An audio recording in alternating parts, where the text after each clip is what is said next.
Uzi, how are you? Doing well, looking at the jobs report. What'd you think? Well, I'm trying to get both perspectives, but it's the right saying that there's more foreign workers than Native American workers. But I'm just looking. I'm thinking soft landing. Okay, we're gonna dig into this later, but first, if you're watching this on YouTube, please let me know how the audio is. Edward, how are you? All good today. I'm just watching the macro tumble, but besides that, it's all good. Hustle Town, thank you very much for being present both on X and YouTube and letting me know that the audio is good so we can proceed. Alexander, how's it going? Doing good. Alexander, do you follow macro? Yes, I do. At least I What did think you I think? do. Yeah, what did you think? You mean you macro analyst or the macro environment? Macro environment. Oh, okay. No, that I didn't do. Wait, oh, you just follow macro analysts? Yeah, that's my only the only account I follow. I promise. Really? Wow, amazing. I do recommend following macro analysts. Macro analyst was correct in predicting that the unemployment rate could drop down to 4.2% temporarily. And that's exactly what happened. Uzi, did you dig into the details at all? No, not yet. I'm still looking. Grok is a great aggregator of different perspectives. So what did you find out? I think there's two narratives. Three narratives. There's the revisions. There's this non-native and foreign sentiment, and then there's the unemployment rates of 4.2%, which isn't all that bad. What do you think is the probability of a recession starting in the next few months? I mean, I'm not really sure. It seems like the way that's classified is when GDP is negative for 2 quarters, or is it decreasing for 2 quarters? Yeah, so that is the so there is that's not the definition of a recession.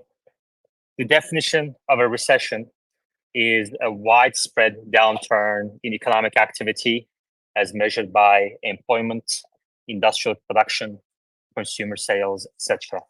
It is less certain. It's not as black and white as 2 quarters of a negative GDP trend. So, Omar, welcome.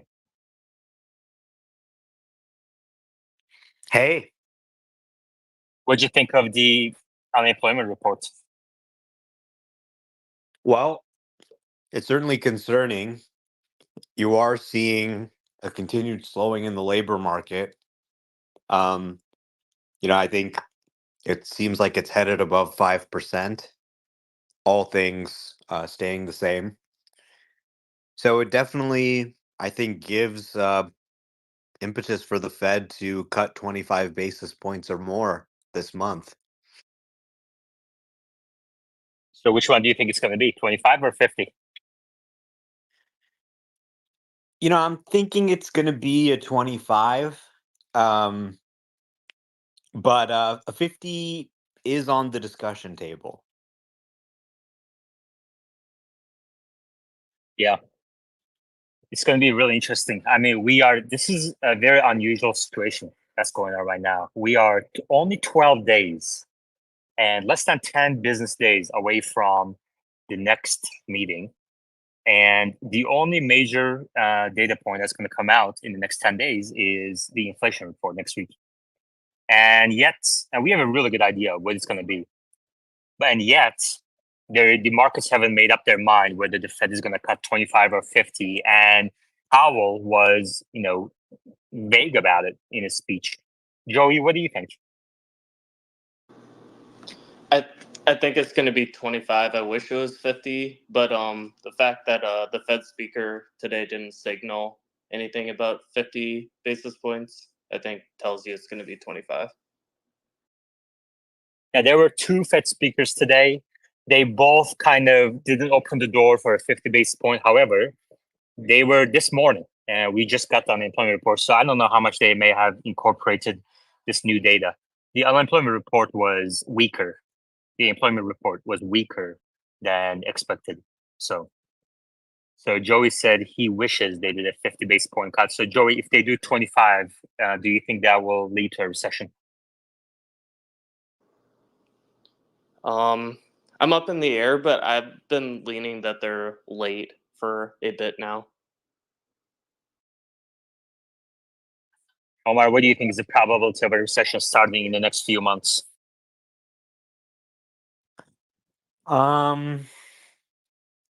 With no monetary policy action, probably 30 to 40%. With monetary policy action, probably less than 25%. So if they cut 25 basis points, you believe that the probability of a recession starting in the next few months is 25% or lower? Well, not the single 25 basis point cut, of course, but if they do start applying monetary stimulus, they can apply the correct amount of stimulus to cancel out any sagging demand from, for example, a softening labor market or other sort of tough economic conditions. And I mean, there is quite a bit of economic data that's kind of alarming. I was just looking at some used car data, and it was like 12%, 9% on the used vehicle market. It's like, wow, things are really falling apart here. And y- you know, there's a lot more economic data you can look at where there's certainly signs of trouble, but we have a lot of room for monetary stimulus. There's still quite a bit of fiscal stimulus being applied because the budget isn't balanced. So I think the Fed has quite a bit of room to cut, and that this can kind of smooth things out a little bit, create a softer landing, so to speak.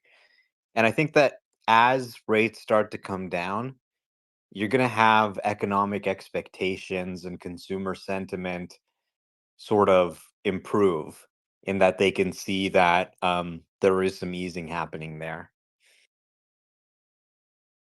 What is the used car market data that you just cited? 7-10%. What is that? Well, it's actually just Carvana.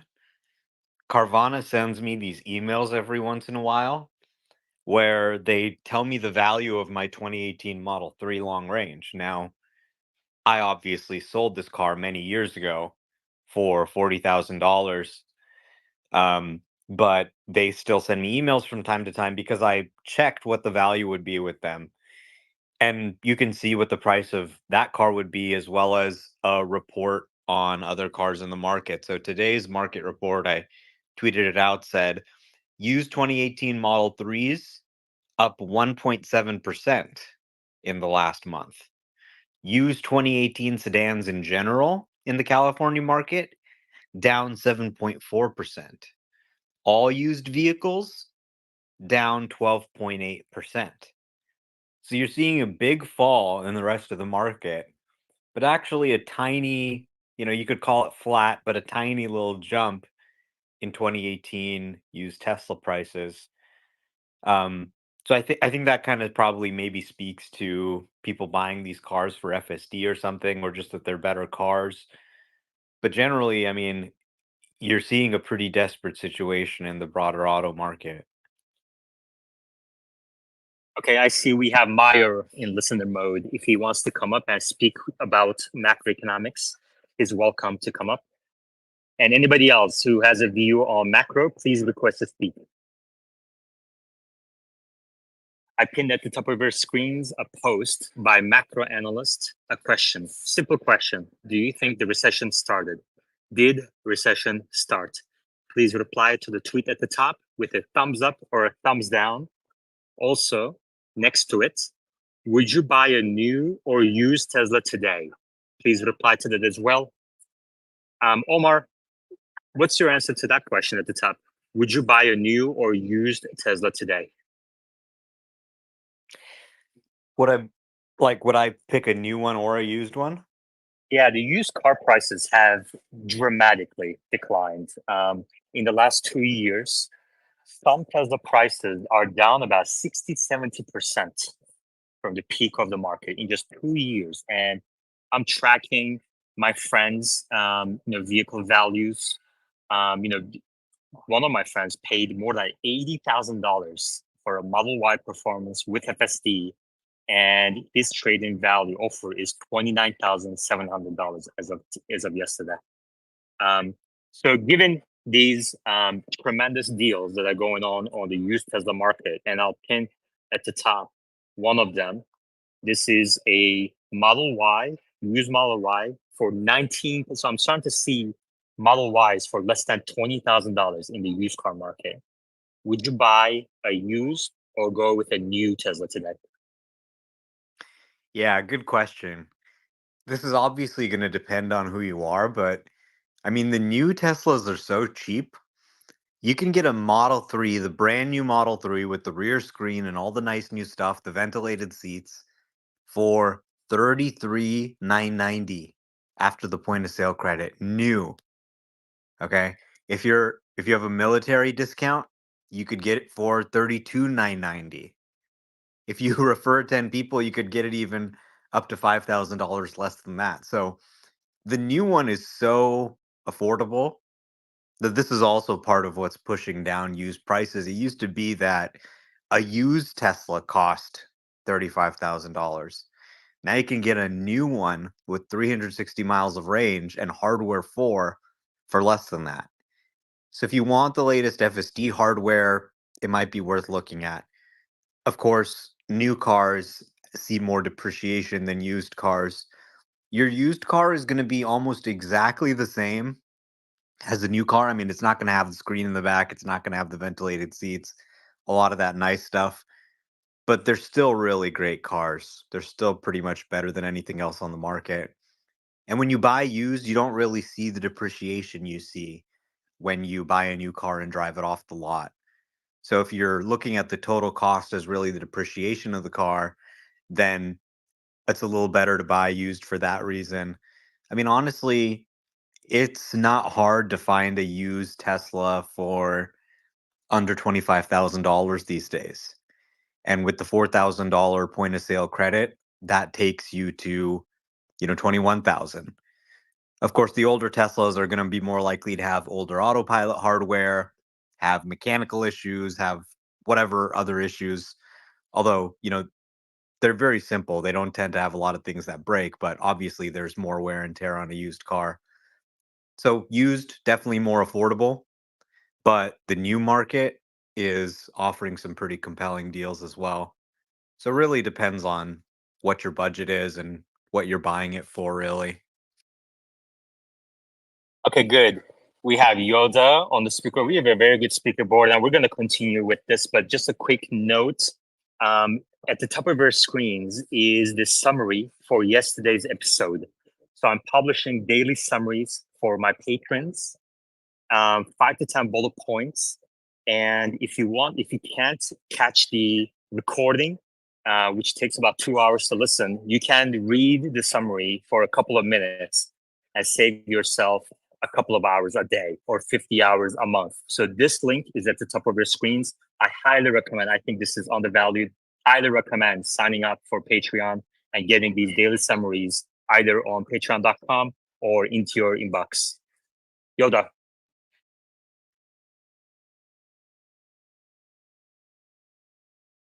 Yoda? Yeah, just on that question about used or new, I would just encourage anyone and everyone to get into the Tesla that they can afford from a monthly cash flow perspective. Probably the only thing to consider is make sure you're hardware 3 plus so that you can take advantage of FSD. But I think, oftentimes we focus a lot on the cost of the car. But as I think Jay-Z said, people know the price of everything, but the value of nothing.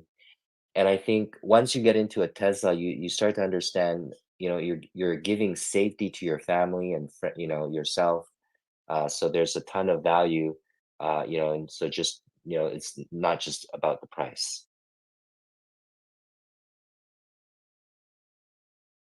Okay, great.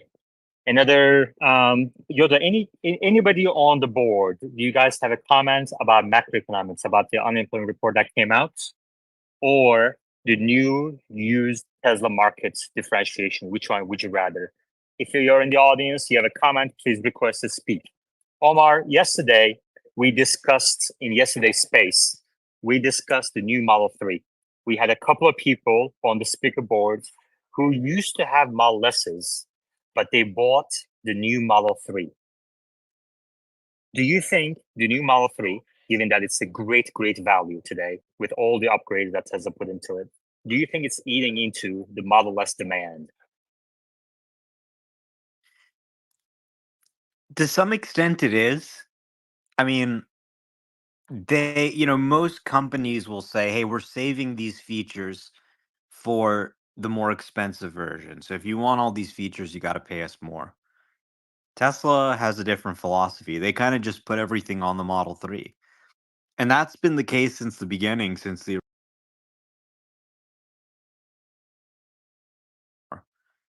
Tesla has a different philosophy. They kind of just put everything on the Model 3. And that's been the case since the beginning, since the original Model 3. And now they've refreshed the Model S. They've also moved a lot more comfortable and supporting. You've got up to 400 miles of range. You've got the Model S Plaid, which has 3 motors and goes 0 to 60 in under 2 seconds. So the Model S is still obviously a far better car. It's also got air suspension. I mean, I could go on and on. But the Model 3, if you're on a budget, offers almost everything the Model S has at a more affordable price. So there's no doubt that Model 3 is the mass market product, and Model S and X have increasingly become the redheaded stepchilds of the lineup. Even though they're great cars, they just don't get focused on as much as Cybertruck and Model 3 and Model Y. So on one hand, you have some Model S buyers saying, "Hey, let me save a little bit of money. I can get a Model 3 for $33,990 new instead of paying $75K for a Model S. Why not? Yeah, it's a little smaller, but for half the price." Then you got the other guys who want to spend 100K on a car who used to be Model S Plaid buyers saying, "Hey, let me get a Cybertruck or a Cyber Beast." So it may be time for Tesla to, update the Model S and X a little bit, or maybe they just don't care. Hold on. Don't jump ahead. That's coming. I have a line of questioning. Okay. So the second part of this line of questioning, before that,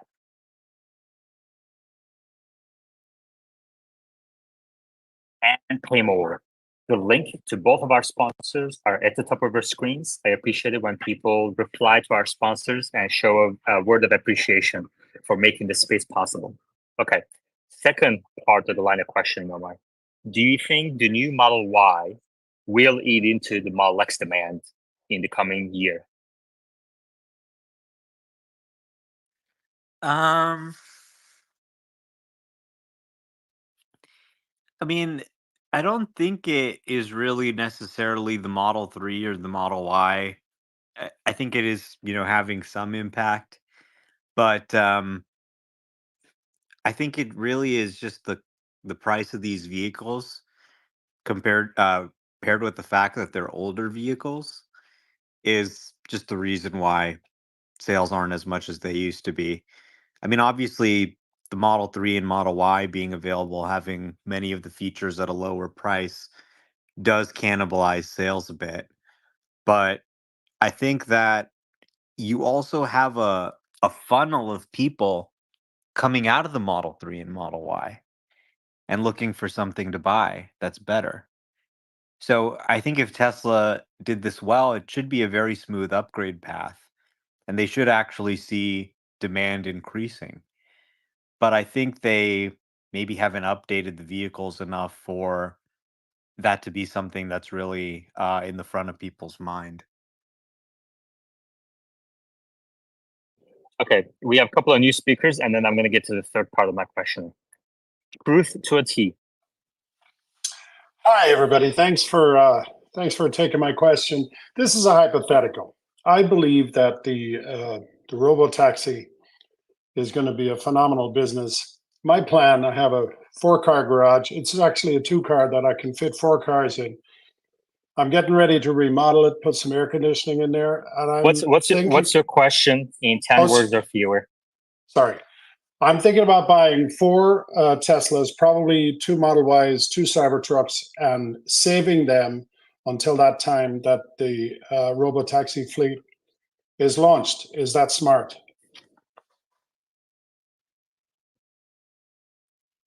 Probably not, you know?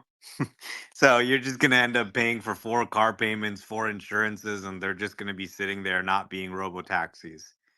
So by the time the robotaxi actually comes out, you'll probably have a car that's actually better and cheaper than what you have Gotcha. today. So, Okay. like once you see, for example, people actually going out and the cars are actually driverless, then it might be a good time to execute on a strategy like that. At this point, it's still kind of hard to say when it's going to go live, and it could be a few more years.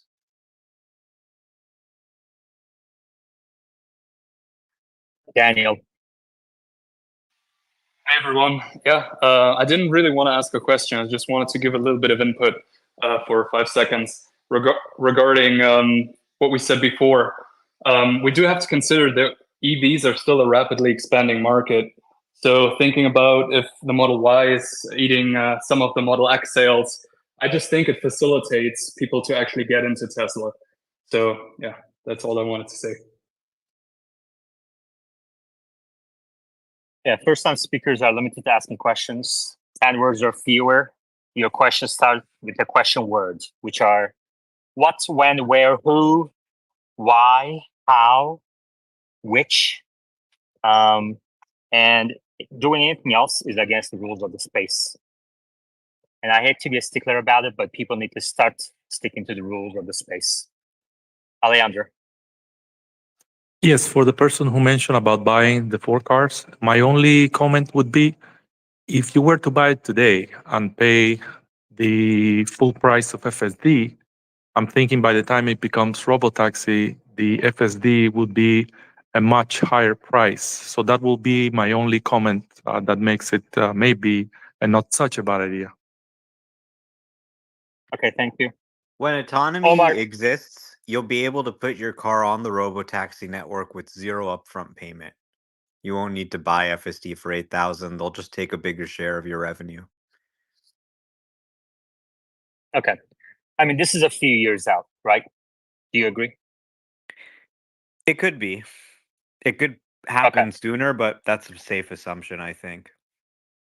Okay, so in the near term, in the next 1 to 2 years, when the new Model Y comes and it starts eating into Model X sales, just like the new Model 3 is eating into Model S sales.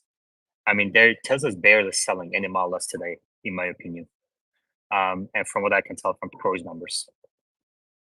In that case, Model S and X used to make Tesla several billions of dollars a year in profit when they were selling 100,000 a year of them. Do you think it makes sense to stop producing the Model S and X at Fremont and instead using that production space for something else?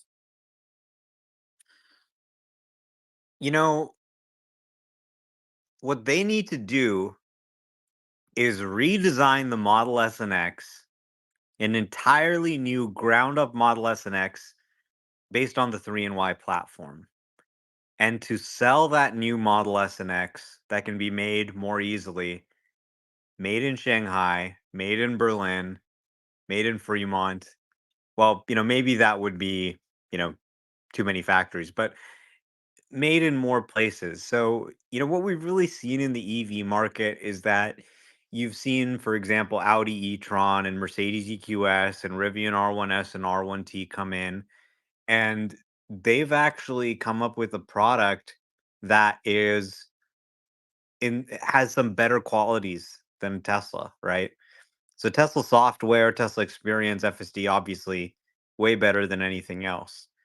But you try the Mercedes EQS and you're like, oh wow, this is a really nice soft suspension. I like that. I like the little massage seats, and they have some things in there, right? So Tesla has been neglecting the SNX a little bit. They're still great products, but you're seeing more people say, okay, let me buy a Rivian, let me buy a Mercedes. And I don't think that you want to seed that market necessarily. On paper, it doesn't look that material, right? If you're just looking at this on the spreadsheet, you might say, okay, just kill the Model S and X. It's just a waste of time, it's a waste of money, it's a waste of space. But these people who are buying these high-end luxury cars at the top of the market, although it's a small part of global volumes, they tend to disproportionately buy a lot of cars, recommend a lot of cars, buy their son a car, whatever. And I think it's important to keep that within the Tesla ecosystem, to have a model that meets that segment within the Tesla ecosystem, even though it might not seem to make sense on paper. It's good to have that part of the ecosystem. And then so my cousin, he loves Tesla too. So they had a Model Y. They just had a third kid, right? So they said, "Oh, we sold our Model Y. We got a BMW gas-powered SUV." I said, "Why?" Well, he said, "Because you can't fit 3 car seats in the back of the Model Y." So he needed something a little bit bigger.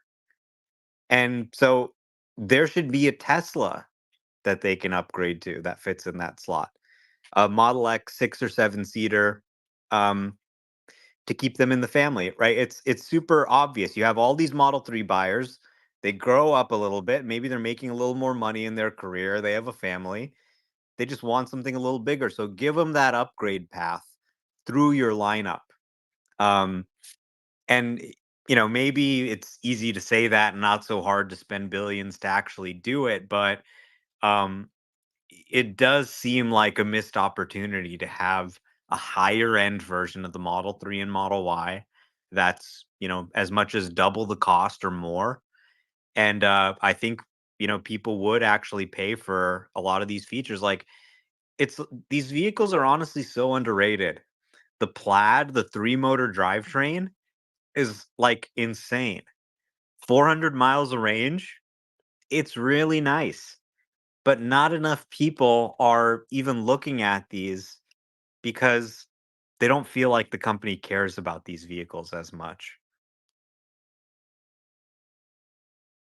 Any other views from the speaker board? Uzi, what do you think? I pinned at the top. Should Tesla kill the Model S and X? Thumbs up or thumbs down? Please, everyone in the audience, reply to the tweet at the top. Omar, I'll take the other side. I'll take the other side of what you said. I think it may be time. Uzi.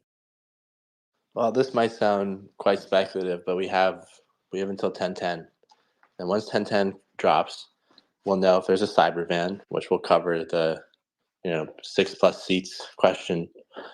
I think for the most part, I agree with Omar's reasoning.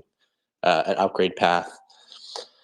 I think it's optimal without respect to the economy. I think at this point in time, half of our earlier conversation was about unemployment increasing, or an inevitable recession. So right now it doesn't look good, and I think they do need to distinguish the features for that much of a discrepancy in price.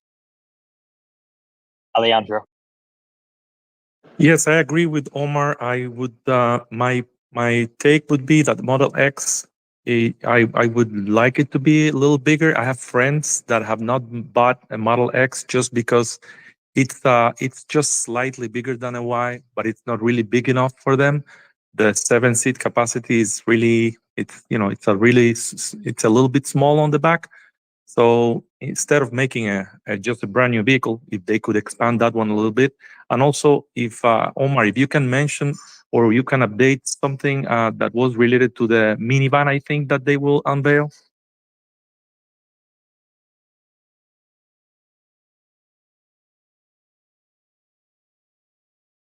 Yeah, you guys know when the Model X was unveiled?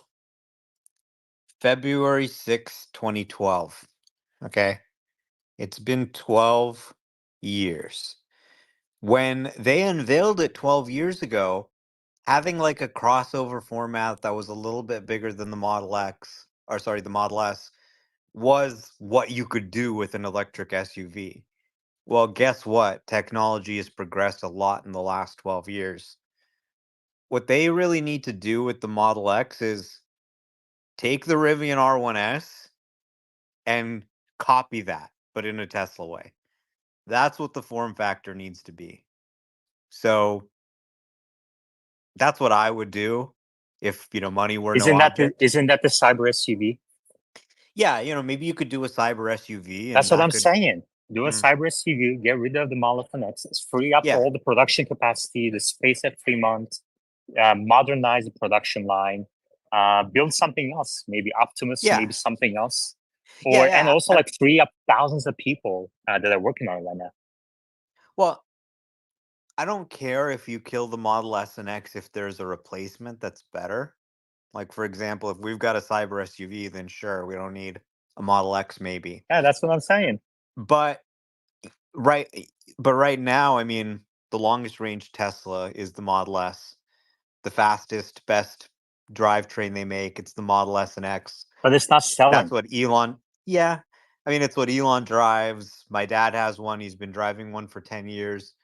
The people who have them, they love them and they don't want to downgrade to a 3 and Y. So it's a complicated situation. On paper, you bring in some MBA, they go, yeah, kill this. In reality, there's sentimental feelings for these vehicles. This is where the company started. Yeah, but the mission statement doesn't say Tesla will accelerate the world's transition to sustainable energy sentimentally. No, I agree. The lineup needs to evolve. And I would love to see them introduce new vehicles that match these, that serve these needs. For example, maybe the new Roadster, maybe a new Cyber SUV. And then, yeah, shut down that part of Fremont. Absolutely. Um, Just for the record, I love the SNX. I mean, my dream car is the Model S Plaid. Okay. And in the past, I have argued that Tesla should be, but the demand is not there. Like the people are buying other things. They're buying the Model Y, they're buying the Model 3. When Cybertruck ramps, they're going to buy the Cybertruck. The price comes down, they're going to buy the Cybertruck. When Cyber SUV comes, they're going to buy the Cyber SUV. The SNX, I don't know. Let's go to Joey. I was gonna say the reason to not discontinue the SNX is solely you can't spell sexy without SNX. Very true. Okay. I'm sold. And I think also we're obviously in an economic environment where interest rates are high and people are trying to pay for vehicles in cash. That's not conducive to the sales of a $75,000 vehicle. You've seen Lucid, others get hurt. The other issue, which has been a big issue, is that the EV tax credit has a price limit. This was a major kick in the balls to the entire luxury EV market. I mean, this just slaughtered Rivian. So the fact that a sedan can't qualify unless it's 55,000 or less, and an SUV can't qualify unless it's 80,000 or less, which is I think only the base Model X.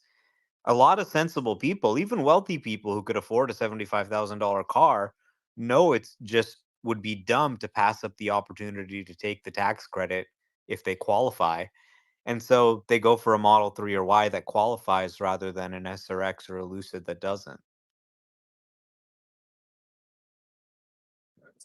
I agree with you, but in that case, don't you think we would have seen a surge in base model Model X sales? And that's not happening. I mean, they probably went up somewhat, not anything that's going to be earth shattering. Overall, the two cars have become immaterial to the business, so Yeah. they just kind of lump them in SNX and Cybertruck. And, sales could double and you wouldn't even see it on the income statement. Okay.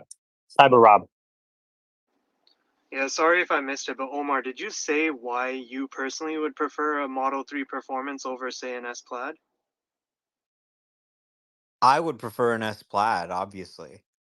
Um, I did have a Model S and trade it for a Model 3 Performance for a number of reasons, mostly because I had a Cybertruck as well.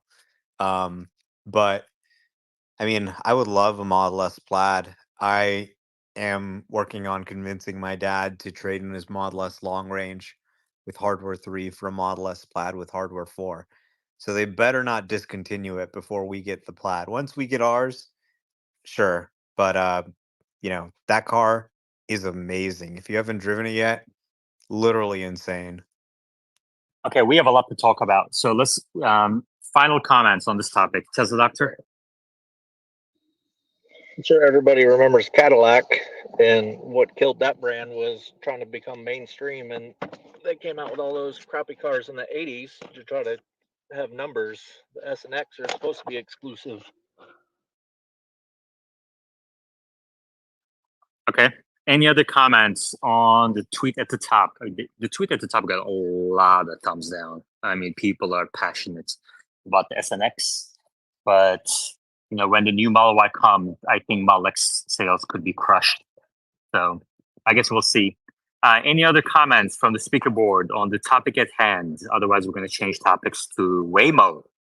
Just announced some numbers. Omar, did you see that? Waymo shared a data hub. Yeah, really great to see. I was poring over it yesterday. Okay, we're going to get to that in a second. I have two people coming up. We're going to talk about Waymo's safety statistics, the data analysis. Chansu Yoda. Yeah, quick question on the X and X. Why did Tesla get rid of the Steam option?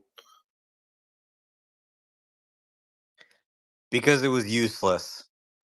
So you had this expensive GPU, then you go to the airport, you go, hey, okay, let me turn on Grand Theft Auto. I got 5 minutes. Steam takes 10 minutes to boot up. It's in like a virtual machine. Then finally, after like 10 minutes, you get Grand Theft Auto on, and it goes, okay, I need to download a game update because you haven't opened this in a month. Then it's like downloading a 5 GB file, and you're in a garage and you're like watching the progress go really slowly. By the time the game actually gets on, it's time to go. And meanwhile, you put this GPU that's super expensive in the car. So that's why they got rid of it. Yoda. I don't think they should get rid of the Model S and X. There's gonna be people that buy these things for status, and it's an identity. They're going to buy the Roadster. Those people are going to buy the Roadster. Yeah, but that's even more expensive. So I think people wear Rolexes and not Timex watches. They all tell the time, but there's a status factor there. I don't know. Between the Cybertruck, the Cyber SUV, and the Roadster, I just don't see how SNX is going to have enough volume to cover that production capacity in 3 months. All right. Any other comments from the? I mean, this is a hot debate, right? This is going to go on for a while. If you want to share, if you're in the audience, you don't want to come up to speaker board for one reason or another, reply to the tweet at the top with details. Reply with your thoughts. You can use more than 10 words. So the tweet at the top, use more than 10 words and share your thoughts. I read all the replies. What Tesla needs is a Model S and X that's designed to scale. All right. Okay, Waymo. This is a major milestone in autonomous driving. Waymo started sharing publicly tremendous amount of data. Omar, what did you find out in the data hub? Yeah, so Waymo's always been very good at sharing data. Now they have a new sort of safety resource. You can go to waymo.com/safety/impact. There's quite a bit of interesting data here. First, they break down where their rider-only miles were driven. Rider-only means there's no person in the car. It's a driverless car.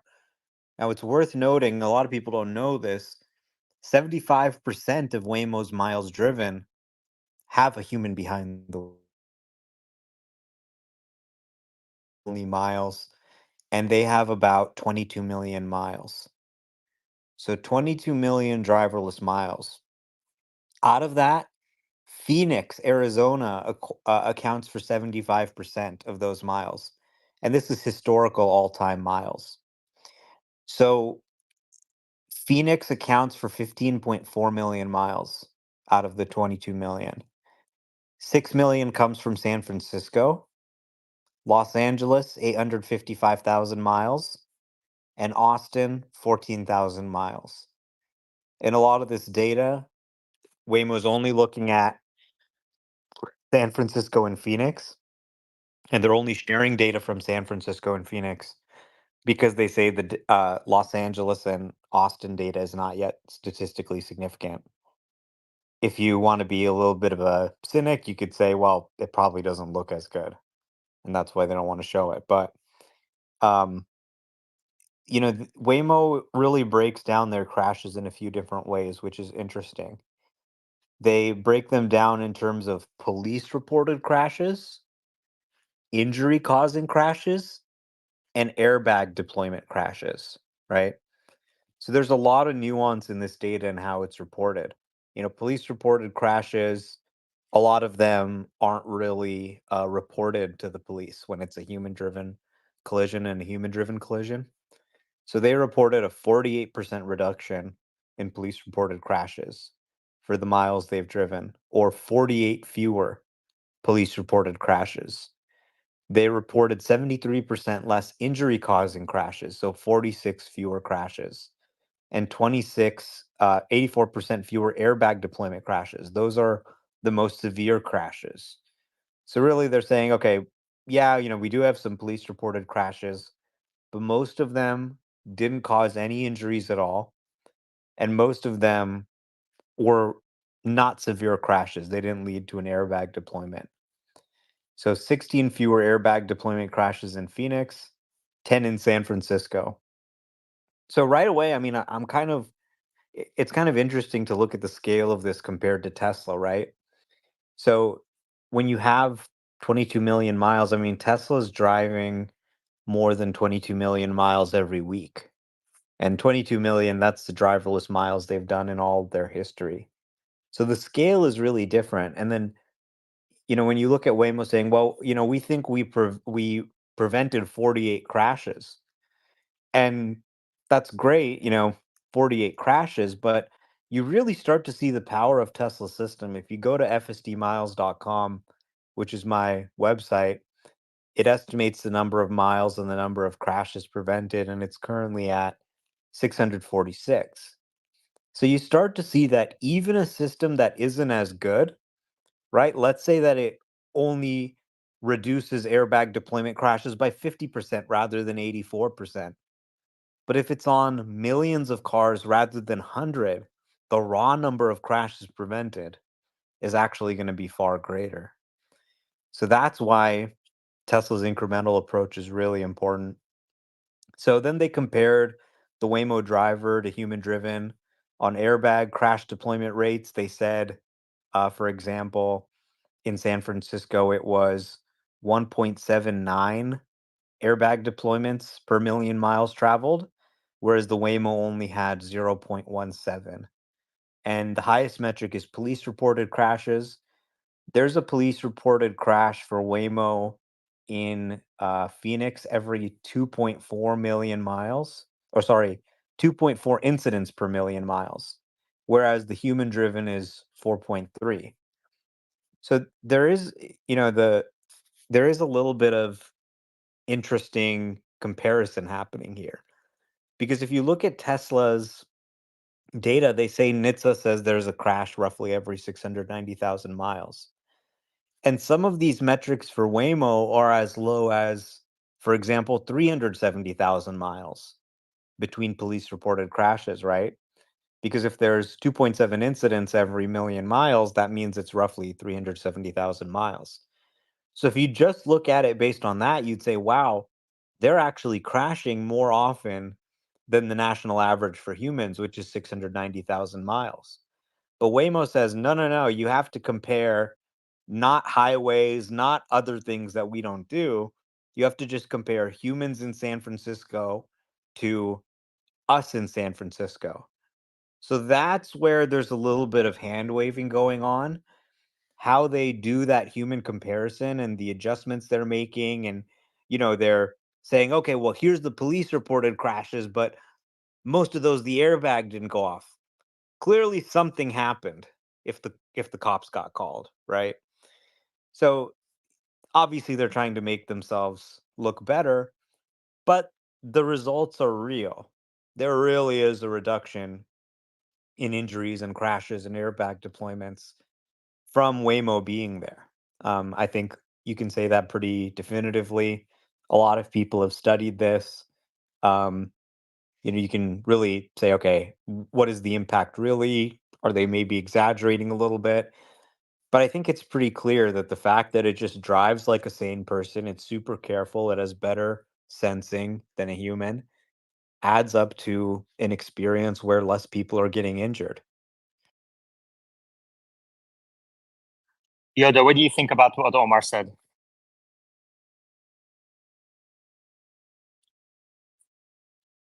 Can you summarize what Omar said? Thank you. Yoda, don't act like you're sleeping. I know you're there. I know you're hearing us.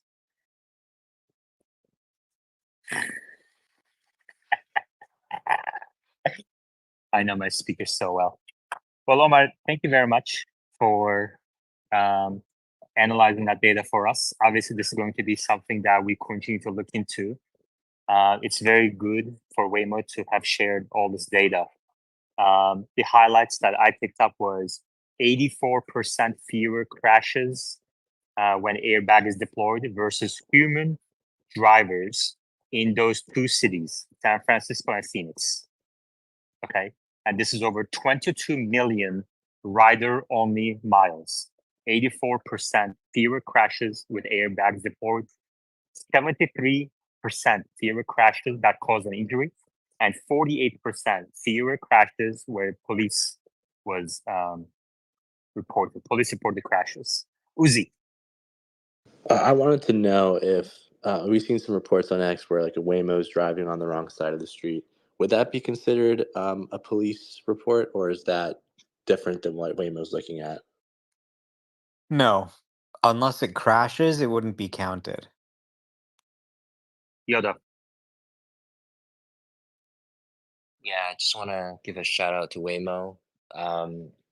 It's great that definitively they're making the roads safer because they're paving the way to make the authorities approve the concept of full self-driving. So whatever the data is, more than welcomed. Very good. Ellie and Joey. Yeah, thanks. I'm just curious if I can ask Alexander, what people in Europe or in your, wherever you live, in your neighborhood, in your city, what do they think about Waymo, about all this data? Do they talk about it? Do they think it's, science fiction? Have they heard of Waymo? Yeah, no, no one have heard of a Waymo here. If I talk to my colleagues and I show them like, oh, look, what they're doing in the US, they're like, huh? What is that? Yeah. Joey?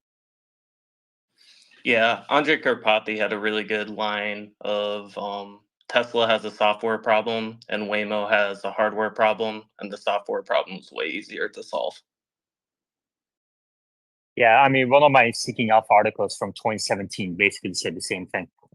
Tesla is following the software heavy approach. Everybody else is following a hardware heavy approach. Omar, how would you convince someone? How can you prove today to an FSD robotaxi skeptic that Tesla is indeed ahead of Waymo? Waymo is sharing mass amount of data with the public. Waymo has hundreds of cars that have been operating commercially in multiple cities. They're going to double the number of cities in the near future. And they have tens of millions of miles, rider-only miles, and Tesla doesn't have any. So to an average investor, when you're speaking to an average investor, how would you convince them today that Tesla is indeed ahead. Yeah, I agree with Andre Karpathy when he said in the interview that Tesla's actually far ahead. And I was just thinking, Andre, you stole the words right out of my mouth. This is what I've been thinking as I've been using both of them. And, Tesla is ahead in pretty much any metric you can measure. It's just that, Waymo has a real live driverless service, which is why they're considered being ahead. But you look kind of deeper than that. You look at the business, you look at the technology, you look at the usage, and Tesla's just far, far ahead. I mean, we were just talking about crashes, and here's Waymo coming out and saying, "Hey, we think we stopped 48 crashes." Well, Tesla FSD alone, let's not even talk about autopilot, okay? Because that's a different story and would be even more, right? I think they said like 22 billion miles on autopilot, right? So just imagine, the impact of FSD alone. FSD alone, which is on, 400,000 to 500,000 cars, has prevented 10 to 15 times as many crashes as Waymo, right? So if you want to ultimately measure the impact of the software in terms of how many crashes were prevented, FSD has a scale that nobody else can match with hundreds of thousands, if not millions of cars. Waymo, as good as they could be perfect, but with 700 cars, there's going to be minimal impact. Waymo has, I think, 700 cars. Tesla has more than 400,000 cars running FSD now, and they have 6 million cars that can run FSD. So in terms of number of users, in terms of miles traveled, in terms of the areas they serve, all of the US and Canada versus, Waymo, just a couple of cities, mostly just Phoenix, actually. We now know from the data. It's really no contest. I mean, I use both and I love using Waymo, but I'll drive more miles on FSD in one day than I've driven in Waymo in the last 4 years because it's just that much more useful. You can take it anywhere, you can use it. And, the driving is actually starting to be better than Waymo. Like you get in the Waymo, you see it's kind of jerky, it's unsure, it's slamming on the brakes. And you get in your Tesla with FSD and it's just smooth. And you're like, wow, the Tesla actually figured out how to drive better with less sensors and less hardware.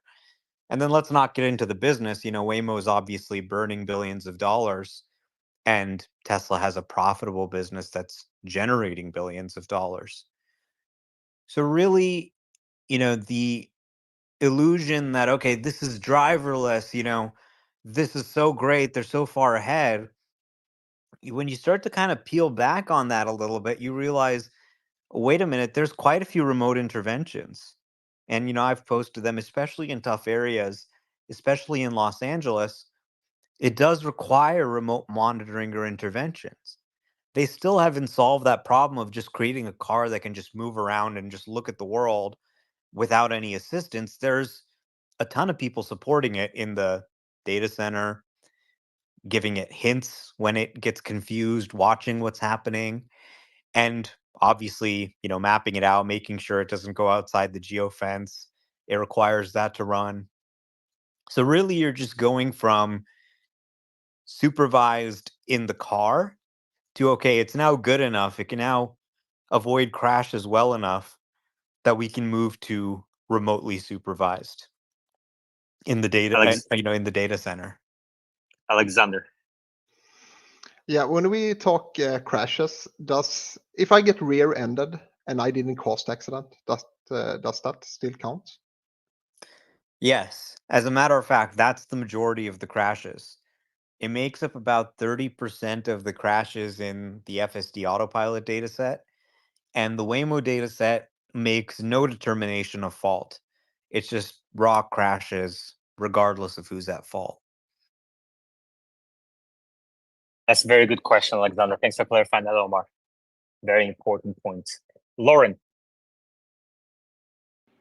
Yeah, I hate to be the guy arguing with Karpathy because what do I know compared to him? But to me, it seems like he messed up that observation and it should be that Tesla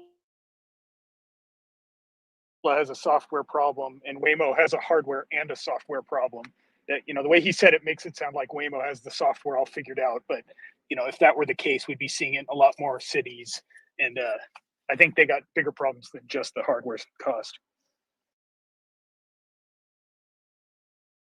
Yoda. So Omar, assuming that both Tesla and Waymo solves the software problem, how is Waymo gonna solve the problem of building cars? What are their options? Are they gonna partner with an OEM or build their own plants? Well, Waymo right now buys vehicles and then they remanufacture them. They outfit their sensors and stuff onto the car. So what you'd really want to do eventually if you wanted to mass produce these is work with an automaker to introduce the Waymo hardware into the car directly on the production line. The problem is the Waymo hardware is so expensive and complicated to install that it would make the car unaffordable for most of the market. So that's why they haven't really been able to integrate it onto the production line. In time, maybe if you made the sensor suite cheap and simple enough, not a bunch of spinning things sticking out of the car, then maybe you could get some manufactured integrated on the production line. But right now, they have to buy a manufactured car, ship it to a second facility, start taking apart the wiring, and then remanufacture it into a Waymo car. So that does add a lot of latency and explains partially why they only have 700 cars. And when it hits the fan, is it gonna be Waymo's CEO or the OEM CEO sleeping on a factory floor? Well, Waymo actually has co CEOs, they have two CEOs. So this is never a good sign in a company. In my experience, when they have co CEOs, it's like, okay, well, who's in charge of the company? Who really knows what's going on?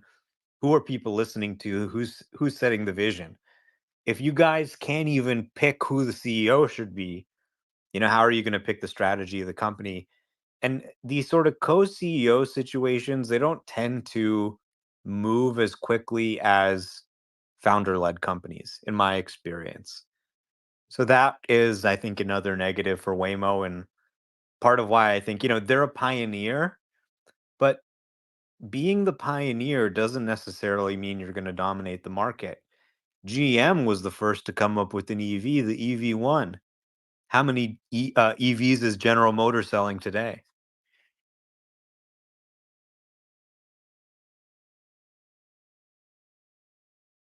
Any other questions, comments? Please request to speak. We have Alejandro coming up. In the meantime, I pinned at the top of our screens, who is ahead, Tesla or Waymo? If you're in the audience, you've heard some new information today, reply to the tweet at the top with your thoughts. Who is ahead, Tesla or Waymo? Alejandro? Yes, I was wondering for a long time, has anybody have heard about reliability of all those spinning things, all these sliders? Like how often do they break? Because it seems like a weak point into their design.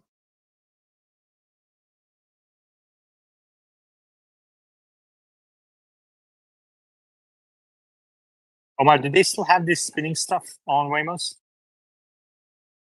Absolutely. It is spinning like you've never seen, spinning faster than some rims on some guy's car in Compton. I mean, this thing. Spinning like you've never seen. You're watching a lot of Trump lately. No, I don't. I mean, I think they're just like, it's just incredible when you walk up to the car and you see these things. I've never seen them break. Obviously, I wouldn't see that. They would just go get the car and bring it back without you ever seeing it. But I mean, there are spinning things all over the car, and you just have to think, okay, this is obviously impacting aerodynamic efficiency, just having these appendages on the car.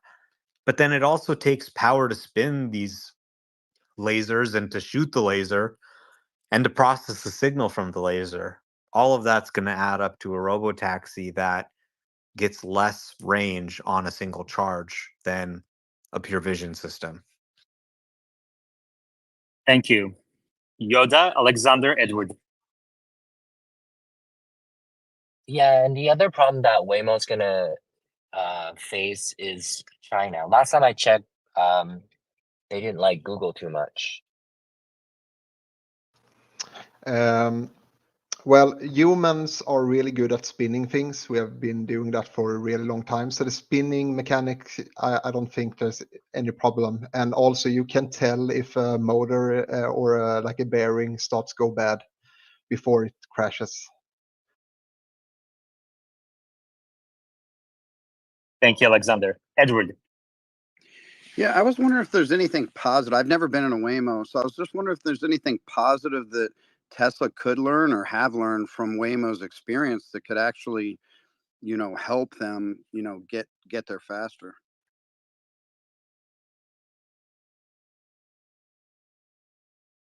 I mean, what kind of question is that? It's a driverless service. It's the first driverless service. Of course, there's a ton we can learn from what they're doing. Edward, would you like to apologize for asking such a horrible question? No, not at all. So there was no answer to that. So what have they learned, or what will they learn from it? Let me reword. Can I reword it real quick? Actually, Omar, go ahead and answer the question. I have a follow up. I mean, the thing that I really like about Waymo is they've crossed all the T's and dotted all the I's. So it's the little things that they've figured out in the app, for example. It can only go certain places. So how they did that, like for when you get in the car and you put something in the trunk, and then you arrive at your destination, it says, "Hey, don't forget you put something in the trunk. Let me open that for you." And it actually opens the trunk for you after you get out, so you don't forget your bags. They've got little barf bags in the car because they know that people sometimes throw up. When you leave your door open, they play on the speaker, "Hey, shut the door." Every time you're approaching your destination, they say, "Don't forget your keys and belongings. Your future self will thank you." So all these little things, they've thought of it, right? And people always come up with, "Well, how are robotaxis going to do this? How would they do that?"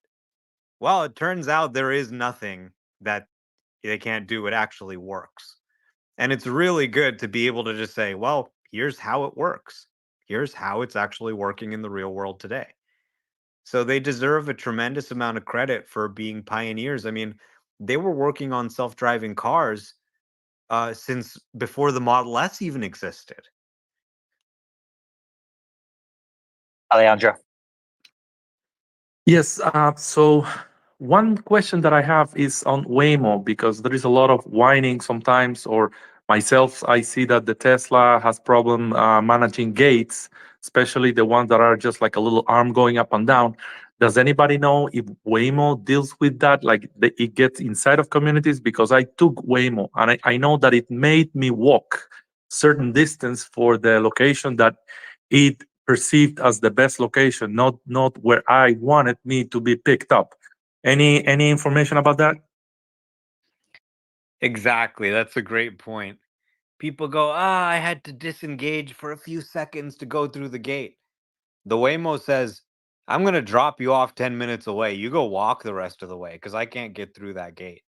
So, yeah, Waymo won't go through any gates. They won't go into any communities. Quite often, you want it to go somewhere and it wants you to, walk 5 minutes away. Or this is the worst one. You're waiting for a long time for the car. Finally, you see the car come and it just drives right past you and goes around the corner and says, "Hey, I'm here." And then you got to pick it up. So there's a lot of limitations. They can't pick you up everywhere and they can't drop you off everywhere. And the worst is when you're right outside the service area and they just won't come get you at all. Very good. This is a great conversation. I think this is a very material topic for the future of autonomous driving as well as Tesla. And I really appreciate all the questions. We have multiple hands, various views. Really appreciate you all being here on this Friday. If you're watching this on YouTube, please give it a like and comment below the video with your thoughts. This is very important to grow the channel.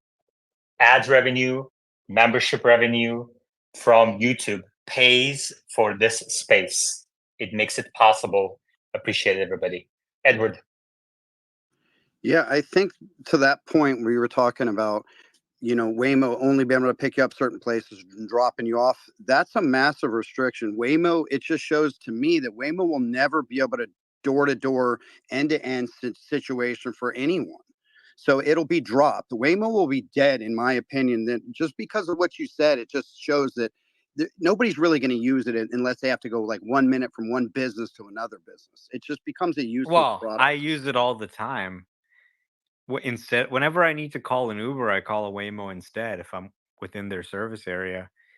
And it does usually drop you off and pick you up pretty much just where an Uber would. It's not exactly as good, but it's not so bad that I'm calling an Uber instead. So I don't think it's really that dramatic. There's certain places they won't go. They'll say walk a couple minutes. For example, I was asking it to pick me up from the Outside Lands Music Festival. It said, okay, walk half a mile and I'll pick you up from there.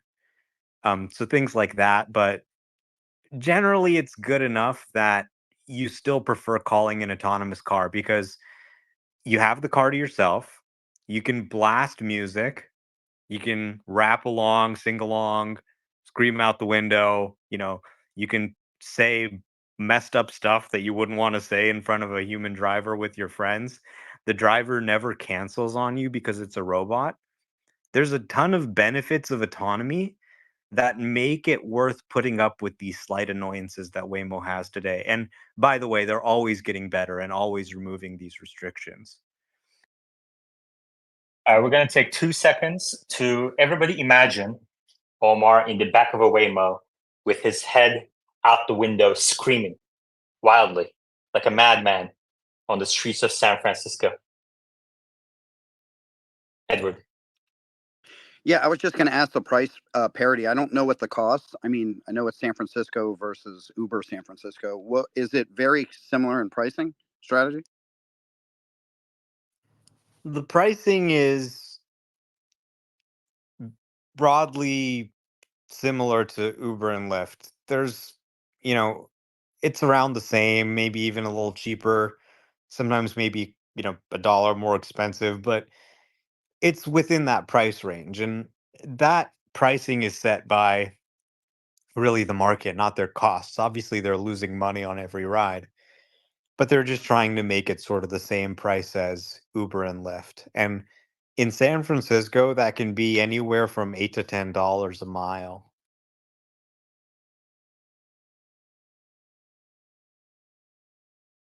The pricing is set based on a formula of time and distance. Yeah, Edward, I used to think like you too. About a year ago, I used to think that Waymo would go by the side when FSD, improves, when Tesla robotaxis appear to be near. But Waymo has really differentiated itself from Cruise. Cruise crashed and burned. Waymo is growing, and the service is really good from what I hear from people. And I even made coffee bets, Edward, taking your side, like what you're saying right now. But I changed my mind on that. It's going to be interesting to see how they scale, but, go ahead, Omar.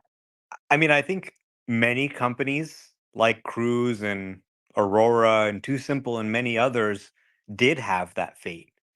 But Waymo is definitely the exceptional one. I mean, it's Google. They've got some of the best engineers in the world.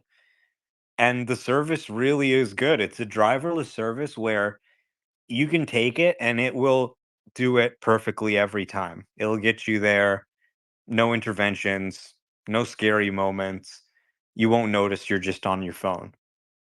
So I definitely recommend everyone go to Phoenix or San Francisco, download the app and try it. Like every investor needs to realize that this is happening and to experience sitting in a car without a driver and see what it's really like. Alejandro, and then all source Tesla analyst.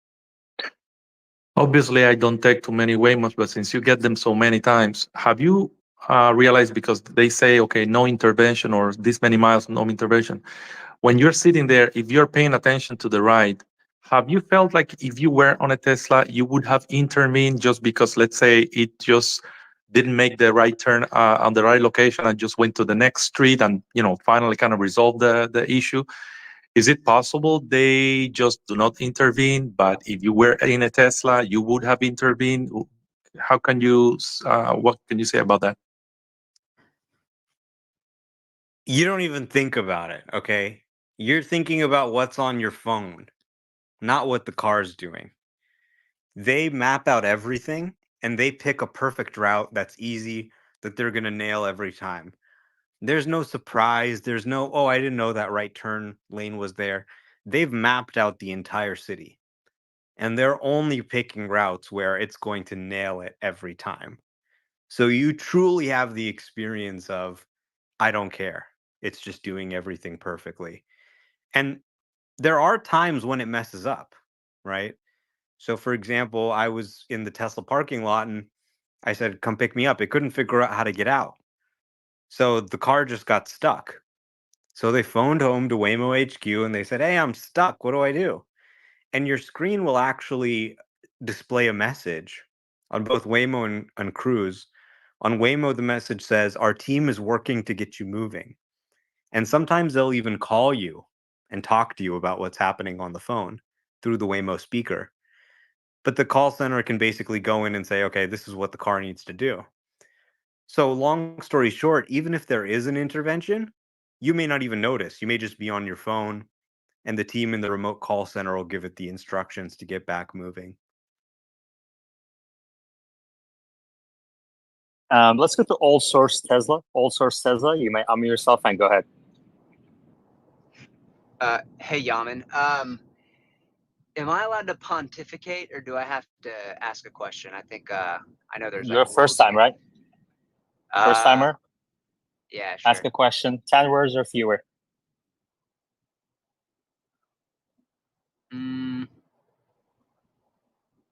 How many remote drivers per Waymo do you think we've got?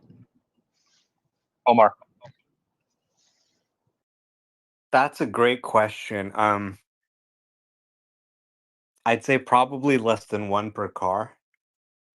But then there's also staff that drive around in vans to get ready to meet up with any Waymos and fix them and service them. So if you add up the total support staff per car, it's probably more than two per car. So here's the irony of the whole service. We were supposed to remove the human driver. Now we've got two people per car supporting the car. Okay. All source Tesla analyst, your question was labeled as a great question from Omar. Therefore, in the future, you can use 11 words to ask your question. Edward. Thank you. Yeah, I was just wondering if you thought the main crux of them losing billions of dollars, is that due to the hardware of building all the cars scenario, or is it just because they're having a massive labor force to deal with all this, or is it a combination of both? All right, imagine you're Google. You go hire the smartest engineers in the world, pay them a boatload of money. In the case of Anthony Lewandowski, they paid him billions of dollars. You go buy 1,000 new cars. You outfit them with sensors, some of which cost $75,000. You build a supercomputing cluster. You work with governments. You hire lawyers. On and on and on. And at the end of the day, you give some high San Francisco hippie a ride for $6. Okay? So you spent $10 billion and you get back $6 per ride or something like that. That's why they're losing billions of dollars. So, I mean, they're not profitable from a gross profit perspective, and their business is burning a ton of cash in general. I don't think they're really focused on making money. They're just focused on creating a working driverless service. Okay, very good. From now on, if Omar labels your question good or great, actually good adds one more word to your future question. Great adds 5 more words. Okay, and then once you get to 20, you can now start making statements. That's how we're gonna standardize this process. Alejandro. Oh my God, now I'm scared. So the point I was trying to make is that there won't be a apples to apples comparison between interventions from Waymo and interventions from Teslas, just because what you mentioned, they might intervene and you do not know, or you're paying attention to your phone in the Waymo and you're just not paying attention of the missed turn. But on Teslas, because they are supervised by people, they tend to intervene more than they would normally do. So what do you think about that comparison between intervention from Tesla and Waymo? I don't think they are apples to apples. Absolutely, they're not apples to apples. So, I mean, Waymo reports intervention data to the state of California. But what's really interesting is the publicly reported intervention data is only instances where either the human had to intervene or a human driver had to be and sent to get a driverless car. So that's what they count as intervention, when the situation couldn't be fixed and they actually had to get the car. If there's a remote intervention, that doesn't count as an intervention. It counts as still within the autonomous system.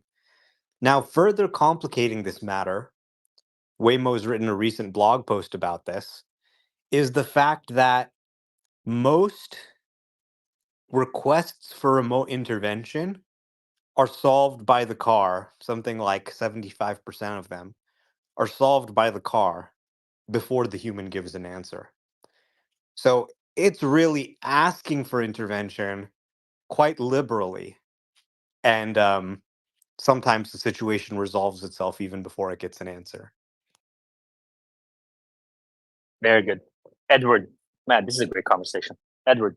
Yeah, I was just gonna say, Omar's just making me more and more positive and optimistic on FSD, because the limitations on what Waymo has or any other service has just isn't going to make as much sense, because think about all the millions of cars that they've had to make. They got paid for all those cars. They didn't have to buy those cars. They didn't have to refit those cars. They already packaged that in and made a profit on every one of those cars. So I mean, it's not even comparable. Like comparing apples and cantaloupe or something, maybe, or apples and like chickens, but it's not apples to apples ever with Waymo and FSD. All right. I thought I saw one more hand. Uzi, was that you?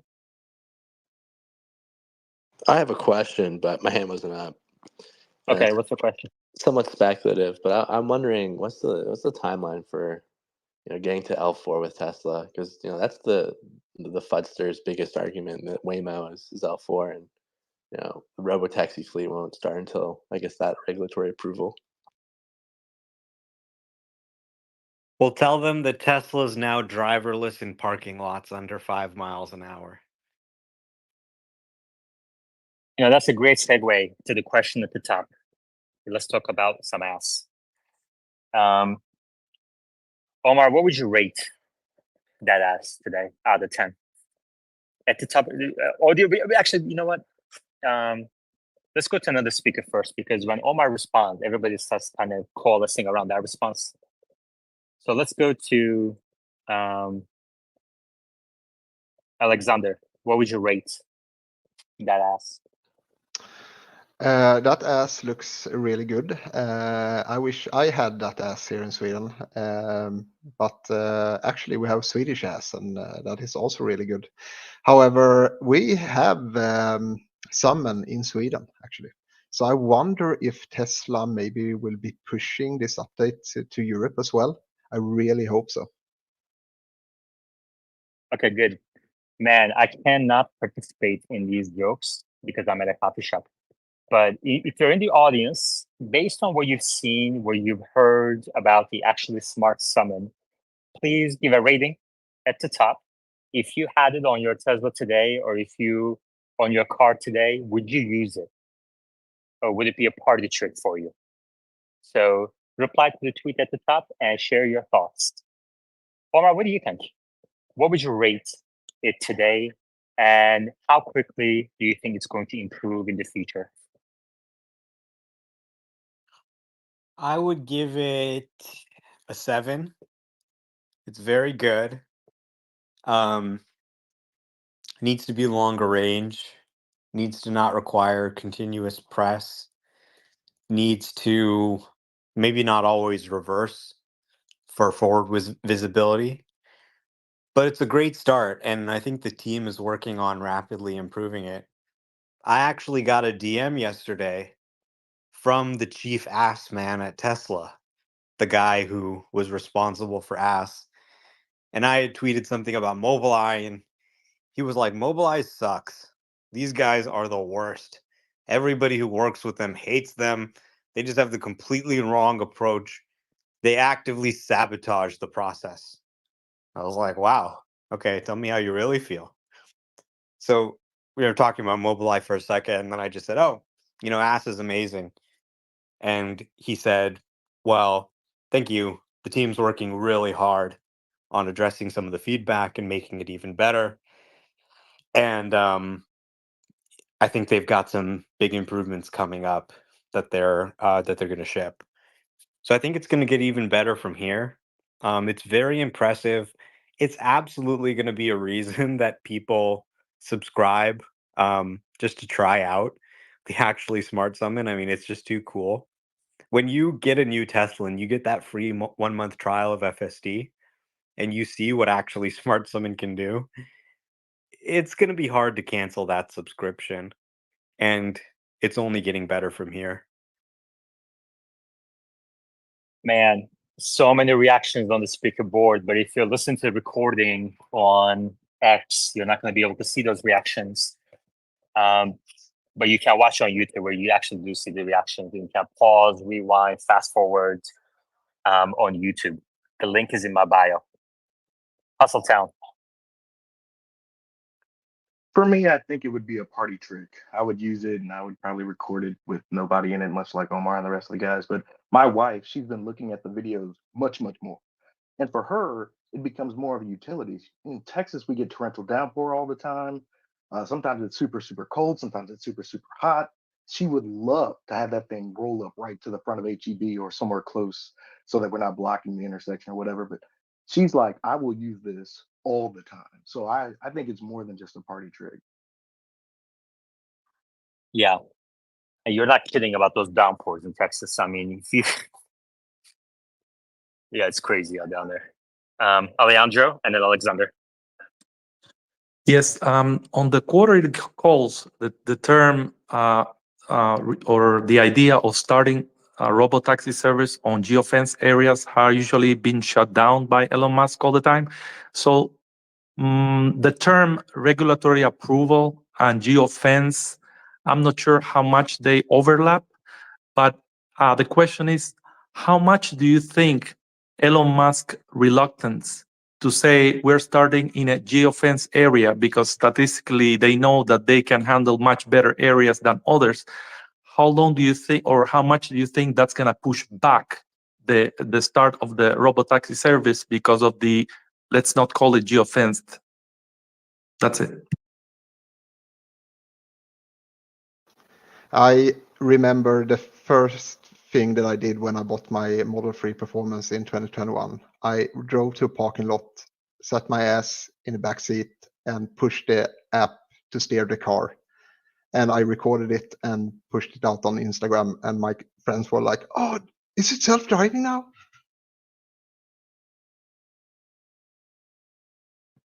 Did you guys not hear me at all when I spoke? Well, when you exceed 10 words, you're taking a risk, Alejandro. You're taking a risk that people check out. And like I always say, my parents dropped me when I was a kid one too many times. I have short attention span. I don't think anyone remembers what you asked. Let's see. Let's do a test. Uzi, what do you think Alejandro asked? Yep. Uzi doesn't know. Joey, what do you think Alejandro asked? I don't know. Yep. Edward? Yeah, he said blah blah blah blah blah blah. No, I'm just kidding. Yeah, exactly. We get the first 10 words, and then automatically algo changes it to blah blah blah blah. So Okay, can I try again? you're gonna I use heard 10 him. He was words? talking about geofencing. Okay. So okay, go ahead and answer it. Yeah, so I mean, the thing is, their software today isn't reliable enough to do a driverless service anywhere, right? So there is no geofence that you can run in. Right? If we could geofence the service and launch driverless today, then I think we absolutely would. So then the question comes up like, okay, should we maybe pre-map a certain area and make the software work really well within that area? Kind of like what Waymo has done. They've really mapped out everything and they've gotten to driverless reliability within that area. Tesla has said, we don't want to go down a road where we're really customizing the technology for one specific area. We want to create a general purpose system that can work anywhere. So that's what they've chosen to focus their technical effort on building a general system.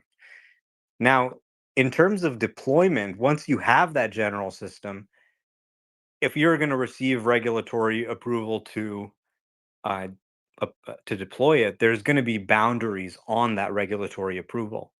For example, even if the state of California gave you rights to run them all across California, the geofence is still then the state of California. And all the services we've seen have been much more limited than that, specific cities. So how the regulatory process works in terms of, okay, launching in this city first, they may have to do something like that depending on what the regulatory process looks like. But from a technical perspective, they don't want to go down the road of customizing for any particular city. They want to build something that can work all across the world. And that's what's going to let them build the best global robotaxi service long term.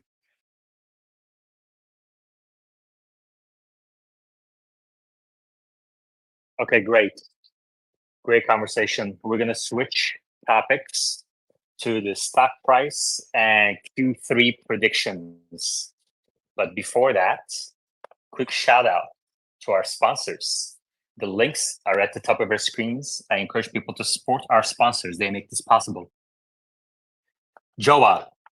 Tesla Live is fueled by Joa, the ultimate destination for premium Tesla accessories. Need a rock solid phone mount? Check. Looking for lightning fast charging solutions? They've got you covered. Joa's got the gear to take your Tesla experience to the next level.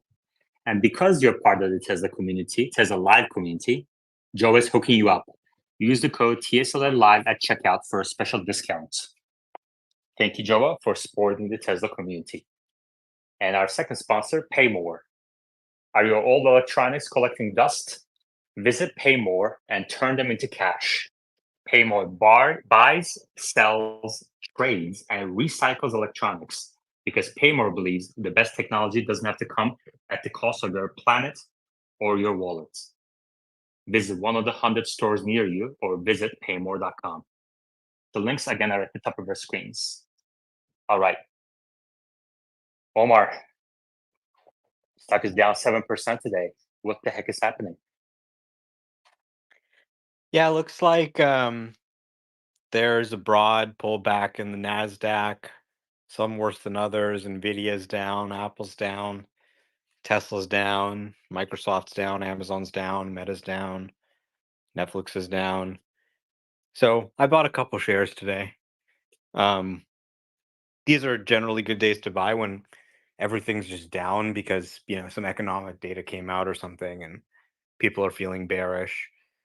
Those are really the good times to buy when nobody wants to buy and everyone's kind of afraid of what's going on. So, I mean, the company is just deploying huge breakthroughs. Just as we were sitting in here, you have Ed Ludlow from Bloomberg saying, wow, I just downloaded the latest FSD and it just drove me perfectly, no disengagement. So this is going from something that Tesla fans are aware of to something that now Bloomberg journalists are driving as their main cars, that analysts are now trying and writing notes on. And, I see so many signs that remind me of 2018, 2019, when there was just this huge wave of ignorance that just kind of came up against the wall of S&P 500 inclusion and the short squeeze and all that. You're seeing so many similar signs, honestly. Um, and I think this is the biggest innovation the company has ever brought to market. The Model 3 changed the entire auto market, but this is bigger than that, way bigger than that. And you know, so it's like so many people, even just commenting saying, haha, Tesla stock is down today, just freaking out over, or celebrating if they're short over one day's price action. You have to kind of take a broader view than what happens in just one day or just one week. Even with today's price action, it's still above where it was on Wednesday. Earlier, we talked about a possibility of a recession starting sometime in the coming months, if it hasn't started already. I know Meyer has mentioned, Meyer and I actually have a bet whether it's going to start in Q3 or not. And if he wants to come up and share his thoughts on the latest economic data, he's welcome to do so. Omar, if a recession starts, how do you think that would impact Tesla stock? Well, probably negatively. If people don't have jobs, they're probably less likely to buy a car. A car purchase is something you can easily defer. So, there's a lot of factors in the air economically. There's a presidential election. We may see some changes in policy. There's a softening labor market. There's the Fed's moves and the FOMC meeting this month. A lot of moving pieces. Difficult to predict how it all falls, but generally recessions are bad for everyone, particularly car companies, right? So in a recession, I'm probably still going to buy bread and food because I still need to eat. But that new car purchase, I can put that off until next year when my wife has a job again. Your wife? Well, I don't have a wife, but just theoretically, I'm talking Are about some you thinking about theoretical family. proposing or something? What's going on there? I'm just talking about some theoretical American family. Okay. Meyer, welcome. How are you? Hey, how's it going, guys? Yeah. Good. Yeah. So so first of all, I think last time we spoke, you thought that a recession had started already. I think it was about a month ago we talked last time. Are you still thinking that? And also, how do you interpret the latest data that came out since then?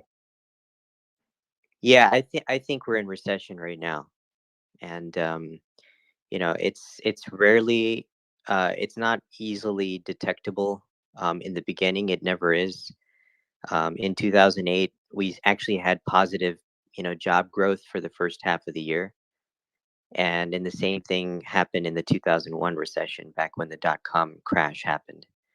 GDP was actually positive throughout the entire time. So it's a common mistake that people think that you need 2 quarters of real GDP contraction to call it a recession. That's not actually what happens. The NBER, which is an agency within the Bureau of Economic Research, is tasked with essentially declaring it, calling it, and they almost always call it in hindsight. Because economic data always gets revised. So the first pass at GDP or even jobs are, very easily revised downward. And that's what we're seeing right now with jobs. We just saw, substantial negative revisions for prior months, and that's been going on for a year now. And I went back and I just tracked. So the BLS, right, the Bureau of Labor Statistics, which publishes the monthly jobs report, among a lot of other economic data, they have, there's a section on the website where you can actually look at how the revisions have been revised, or how the job estimates have been revised. So they go through 2 revisions. First, the initial one, which, for example, in August we just got today. But then it's going to go through 1 revision when they release next month's data, and then it'll go through one more revision, which is a kind of a final estimate. So it goes through 2 revisions. And I looked at the data, which basically looks at the delta between the first and the third estimate. And we're seeing like the biggest negative revisions that you only see during recessions. The total amount over the past 12 months has been, over, I think it's like over 1 million at this point. So and then we just got the benchmark revision, which is a once a year event, where they actually go through the full like picture. They publish a different report called the quarterly census of employment and wages. That one, nobody cares about that because it comes out super late, and by that time, the data is ancient history. But the reason why you pay attention to that is because that samples 95% of all businesses that employ, people. So it covers more than 12 million employers. And they found that the jobs numbers that we got from these monthly reports were overstated by 818,000. And that was the second biggest negative revision we've seen. And the biggest one was in 2009, right? Which was not a good time. So, these negative revisions are kind of a symptom of an underlying problem. You only see revisions this large around recessions. You never see them throughout the 2010s bull market, for example. They were very small and negligible, in fact, throughout 2011, 2012, 2013. And it was still negligible even through 2022. But the revisions really started picking up. I mean, they started in last year, and they've gained this year. Okay. So I think that's going to have a lot of downstream effects once you get the actual numbers. Obviously, that impacts personal incomes. Let me ask you. Soon. We have a question that replies from David Katz, who asks, "Should the Fed already have lowered interest rates?" This question is for you, Meyer. Should the Fed have already lowered interest rates? Could they have? Yes, I think they should have. One indicator that you can watch is the spread between the Fed funds rate, which is what the Fed sets, and the 2-year Treasury yield. And the spread between that is pretty much the largest it's been in quite a while, pretty much going back to 2008. And that tells you that the Fed is way above what the market wants. And the market is, I think, more all-knowing than any individual or even a committee of the smartest people out there, right? Not saying the market's always right, but the market is reasonably efficient. And, typically when the Fed is this restrictive versus what the market wants, bad things start to happen. And so we're starting to see that now, like, consumer loans are increasing in default. Like we're seeing the highest credit card delinquency rates. Auto loan delinquency rates are back up to 13-year highs now.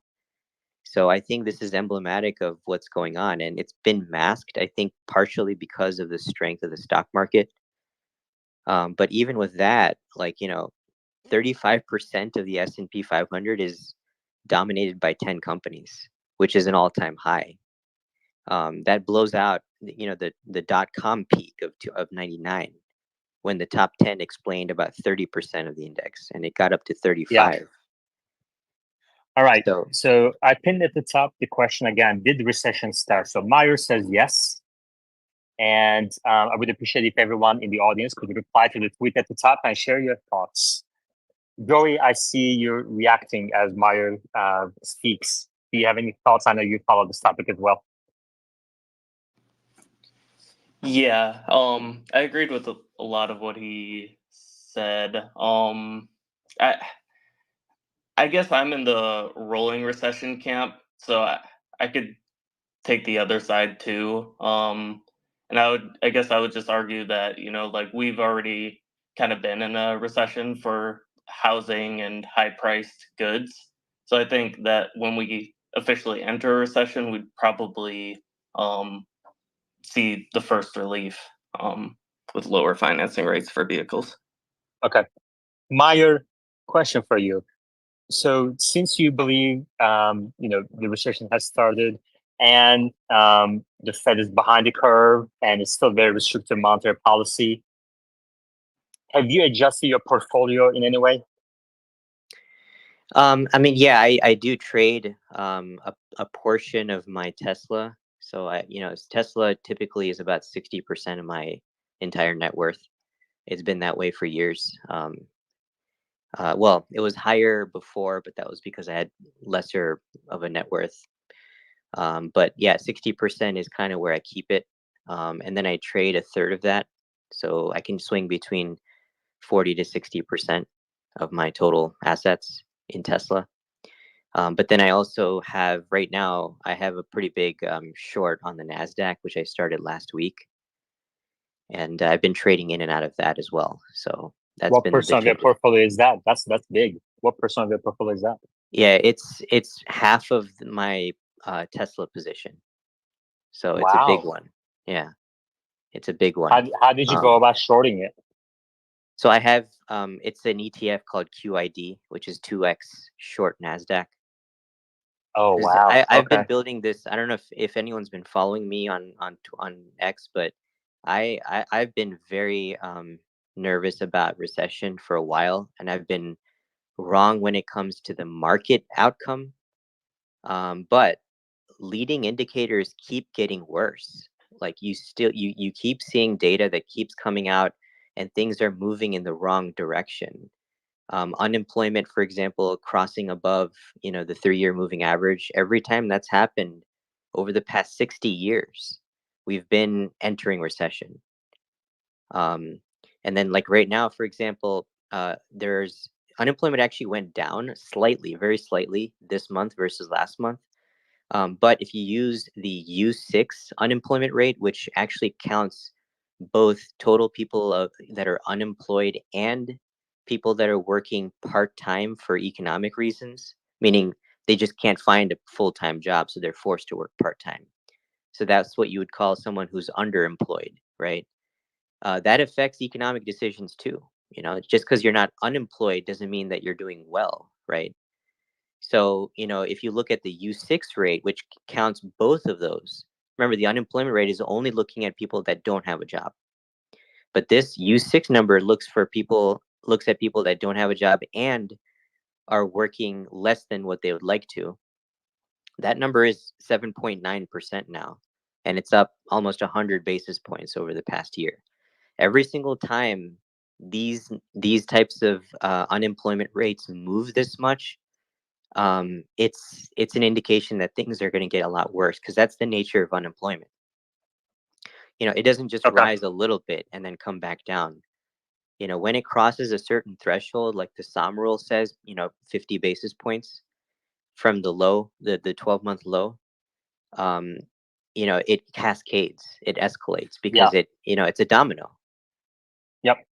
Thank you very much for sharing all that information. That's really good to have you on the speaker board. We do need more macro speakers, so I hope you come back more often. Let's go to Edward, and then let's get Omar's thoughts on this as well. 15-minute warning, everybody. 15-minute warning. Yeah, when it comes to the macro, I think in the jobs report, they become less and less important over time. You've got AI that's taking over jobs, but it's not hurting the economy. So we didn't have AI back in 2008 or 9 when that recession came out. That was a banking collapse and a loan collapse, where now you're talking about jobs being taken over by computers, or less need of a job for some small business, because they can allow the computer to handle what a human could do. I literally just let go of 2 employees myself because ChatGPT can pretty much do the job, or other things. So, I mean, I don't think you're factoring that the employment is not the same anymore. Omar. Yeah, I think Meyer made a lot of really good points. Um, there certainly is a lot of cause for concern. I don't think it's necessarily about AI taking people's jobs. Maybe that's happening to some extent, but generally you just see weakening economic indicators, a weaker labor force. I mean, then you're seeing these sort of jobs numbers revisions where, all year people were saying, well, the labor market remains pretty tight.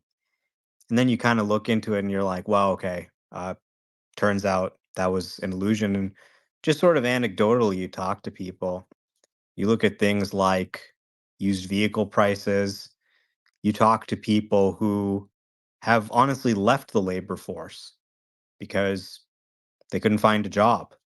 And the changing definitions, how people have more unconventional jobs. The picture really isn't as rosy as it may seem. And there's certainly cause for concern and signs that a lot of these things have kind of been ignored or swept under the table while they've been festering. At the same But time, I mean, I was obviously going to shorting. say, because here's the thing. So you guys agree that the macroeconomic outlook is a little bleak, but Meyer is putting this massive NASDAQ short on, and at the same time, Omar is buying shares. So how do you explain that difference? I mean, I applaud him for attempting to short NASDAQ. Shorting is very difficult, so you could make this argument for many years that, oh my God, look at the Mag 7 and their composition of the NASDAQ. It's just crazy, right? And probably setting itself up for a reckoning at some point. There's a difference between, you could have said that many years ago and things got even nuttier than they were back then, right? So the market can always remain crazy longer than you can remain solvent. And that's part of the tricky thing about shorting. I mean, when I look at Tesla, they're basically trading at the same price that they were 4 years ago. So I think there's probably less risk there compared to some other Mag 7 stocks, although there is some risk. But I mean, generally, shorting NASDAQ is a very challenging thing to do. With rates coming down, there is a possibility that you could see the massive amount of money invested into fixed income assets, like, for example, bonds, government bonds, corporate bonds, more of that over time, more of that capital move into equity markets. So it's difficult to predict what's going to happen with the NASDAQ. I think really the rise of the NASDAQ is built on this AI boom, or at least the perception of an AI boom. So any sort of major correction in the NASDAQ would have to come down to that. And when you look at the history of AI, there's a series of what we call AI winters. Major breakthroughs happen, and we think we've solved artificial general intelligence, but then we sort of hit a wall and we realize that there's other pieces that are missing that we don't have.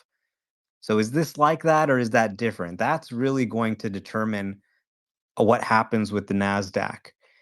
If people do realize, hey, this AI thing is really not making that much money, all these companies are actually losing money, and they're not going to make, trillions of dollars on AGI like we expected, then there is going to be a sharp correction in the NASDAQ, economic conditions notwithstanding.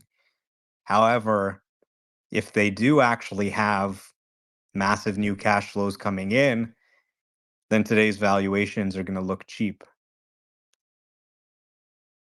Excellent discussion. Oh my gosh, today has been pretty amazing. This episode has been really, really amazing. So I highly recommend people to watch from the beginning. We touched on a number of topics, great speakers for 2 hours.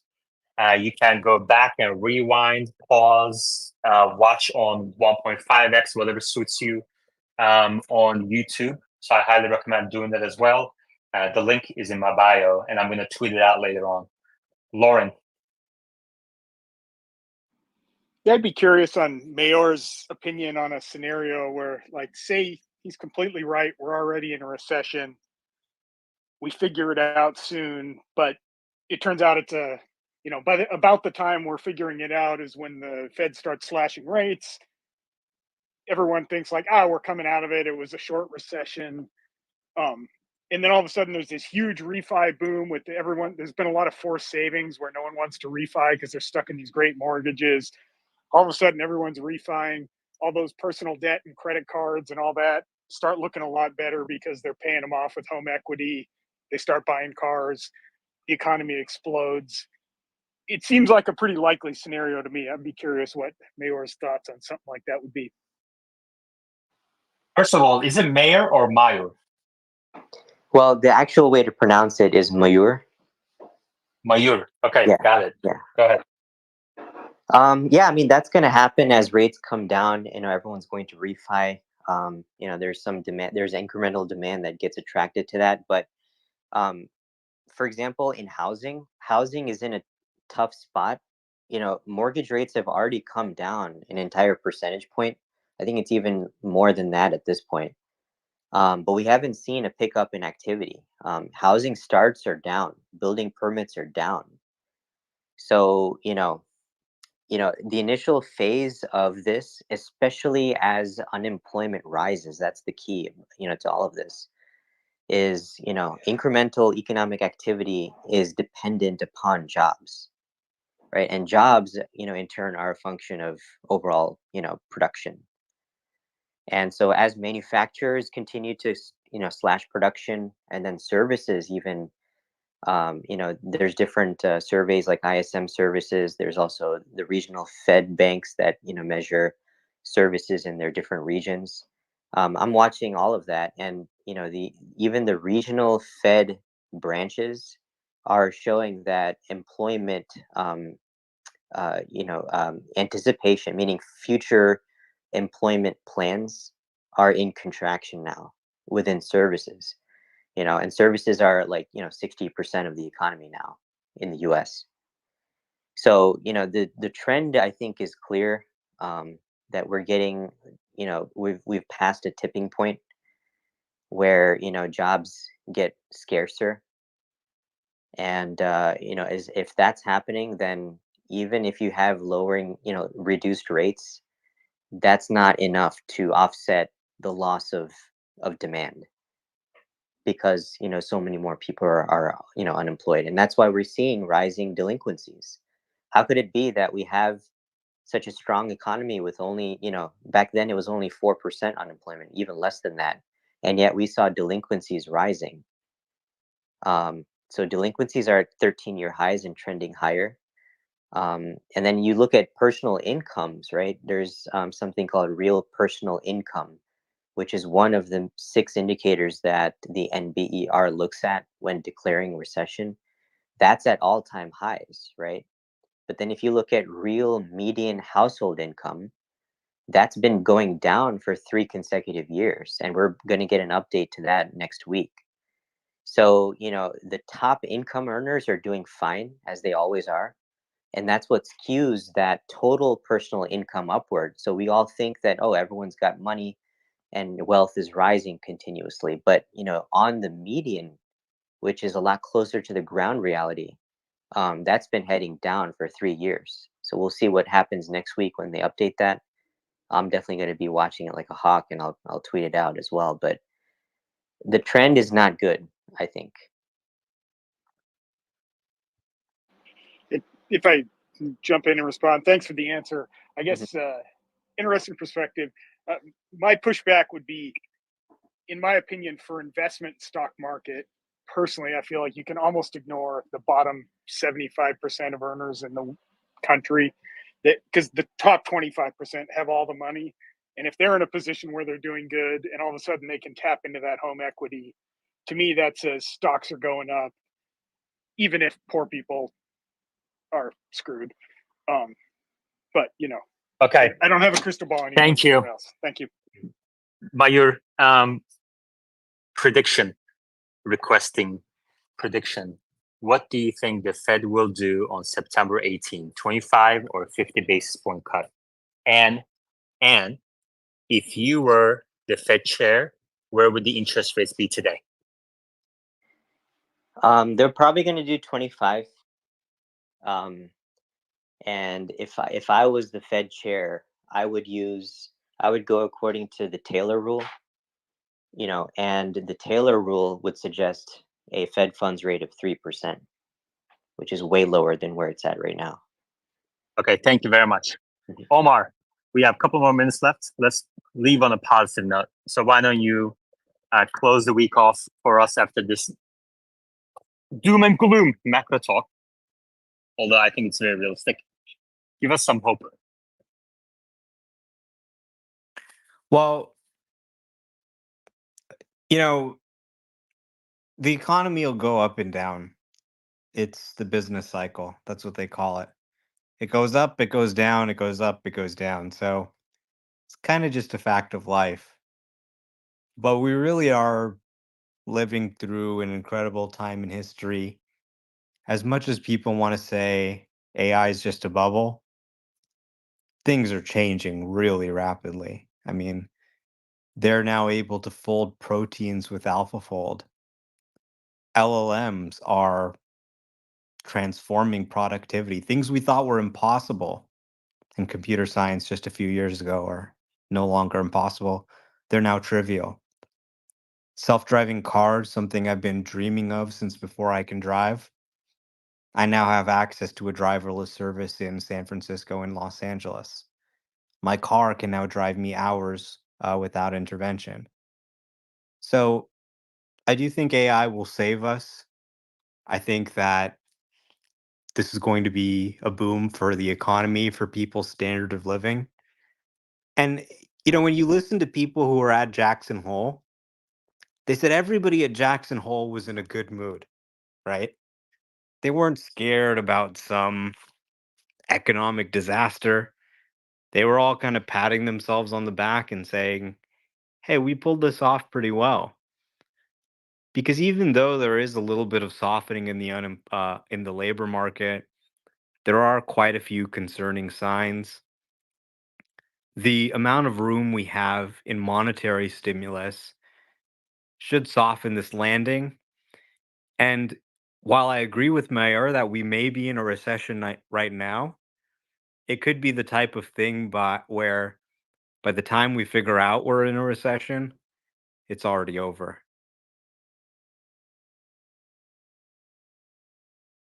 On that note, thank you very much, everybody. I pinned at the top of our screens the summary for yesterday. I'm going to publish for patrons the summary for today as well.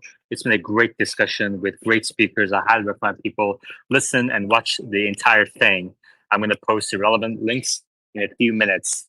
Enjoy your weekends, and I'll chat with you on Monday. Take care.